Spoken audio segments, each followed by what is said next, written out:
If you're doing trail races, you're gonna wanna be used to running for a long time. All the way back, you should feel those quads burning. Just focus on strong knee drive. You're moving your arms to generate power. The band is trail runner's best friend. This should be a pace that you could hold for a 1 hour race. Hey, my name is Dan Jones. This morning we're going to do a bit of an activation session. So let's get started. I usually start with the foam roller, and we'll use this to loosen up any tight areas, especially in the bigger muscle groups like the calves and the hamstrings and the quads. And if I find a sore spot, then I might concentrate there and allow the muscle to release and work that area out. And then here, I've got a lacrosse ball, but you can use a tennis ball. It might just be a knot or a bit of tightness, and obviously it's a smaller surface area, so you just got to be careful. You find the spot, maybe put a bit more tension onto it, hold it there, just long enough so you feel that the tightness start to go away, and then you're good to go. The band is, I believe, to be ultra runner or trail runner's best friend. Crab walks take the strain off the lower leg, and they're going to help activate the glutes, going down into the crouch position, left to right about 3 times, have a break, and then do it again. So then I'd typically go a forward and a back, making sure you keep your knees out, not folding in. Glute bridges or hip bridges. Activate the glutes and the hamstrings. And you can do variations of this exercise. Keeping my toes up as well, a bit more strain on the hamstrings. Standard hip flexor exercises. You're standing on one leg and just raising, holding it. Just do about 10 on each side, and you can really feel it there in the hip flexors. Well, thanks for joining me in my mobility activation exercises. Cheers. I'm Eric LaPuma, and this is an easy long run. This session's all about just getting used to being out on trails for a long time. Before you go on a long run, you should consider how long you're gonna be out. So you're gonna need a certain amount of fuel so that you can get through the whole thing feeling good. You're gonna need to think about what the terrain's like, so that'll help you choose what kind of shoes you're wearing. Do you need a more aggressive sole, or do you need stickier rubber? And then what's the weather like? So when we're training in Fuerteventura, it's pretty hot, it's sunny, so you're wearing less clothing, but maybe thinking about things like sunscreen and how much water you're gonna bring. When I'm out on a long run, these are the things that I bring. Typically about 1 liter of water. I bring a few gels. If I'm just doing water and not drink mix, I'll bring some electrolyte capsules. I bring sunscreen. If you look like me, you need to use a lot of this. Bring my phone, my sunglasses, and if I'm out by myself, I bring my headphones.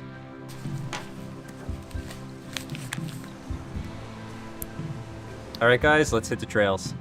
This is a great run to practice with the shoe that you're gonna wear on race day. So for me, that would be the Gravic Speed Ultra.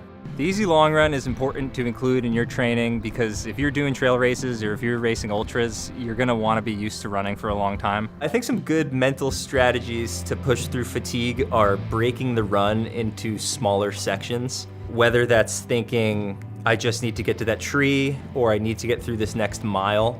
You can typically always think of little things to help break up this gigantic run into just smaller little sections, and that might be a little bit more digestible for people if they're having a little bit of a tough time getting through the long run. An easy long run is a great run to do with friends. This is probably my favorite run to do with people, and it really helps motivate you.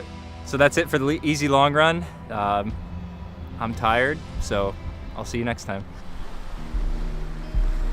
This is the speed session. So today we're gonna do 2 sets of 10 by 30 seconds with 30 seconds rest in between each. This is also something that's gonna help build more strength, a little bit more power. It's gonna just increase overall fitness, and you're just gonna be better runner in general. And today I'm gonna do it on hills, but you can do this workout on roads. But today we're in Fuerteventura, so I'm gonna do it over on the hills here. I think this is a workout where I'd probably wearing the Gravic Speed. So when you're running, if you're doing these on hills or even on the flat, you kind of want to just focus on strong knee drive. You're moving your arms to generate power. Just feel like you're practicing solid running form. So the goal of this workout is to just run quite a bit faster than you're used to. This is gonna work a little bit more on the VO2 max side of things. So this is really gonna help you get fast and feel strong when you're running uphill. This is a workout I think it's good to do once, maybe twice a week. For myself personally, I'm doing this about once a week or something similar to this workout.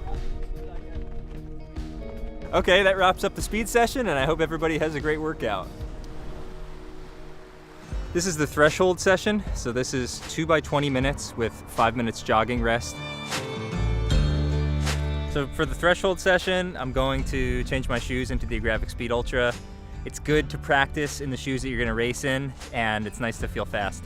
A threshold run is a run where you're trying to improve your lactate threshold, which is the point at which your body is producing too much lactate for it to remove from your muscles. This is a run where I don't recommend going by pace. I personally go by perceived effort, or some people might do heart rate.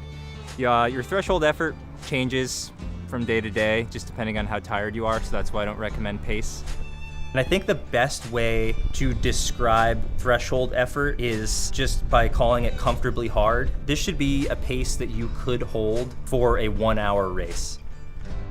This shouldn't feel that hard to hold this for 20 minutes. And if you're completely gassed after the first rep, you maybe did this a little bit too hard. That's it for the threshold session. Thanks for joining, and I'll see you next time. Hi, I'm Hannah with Adidas Terex, and today I get to lead the team through a good strength program for runners.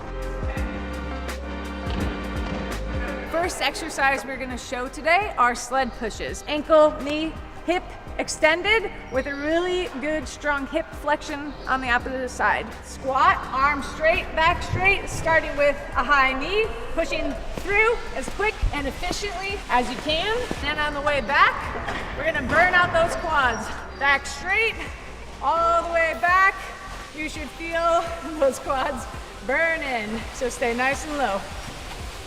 Our next exercise we are doing, I like to call power step up. For this exercise, we're gonna focus on starting in that good hip flexion. So going as quick as you can, off of that ground. We're not bounding, you're just going straight up. The last exercise I'm gonna show you is another focus on that, again, triple extension. You can see a theme here. So when starting with this exercise, you wanna stay close, getting your foot straight on the Bosu, straight into the wall. So we're going on that Bosu. Ideally, runners are in the gym at least 2 times a week. We can see strength gains 1 time a week, but ideally at least 2. So I hope you learned a little bit something about strength today, and I'll see you at the gym.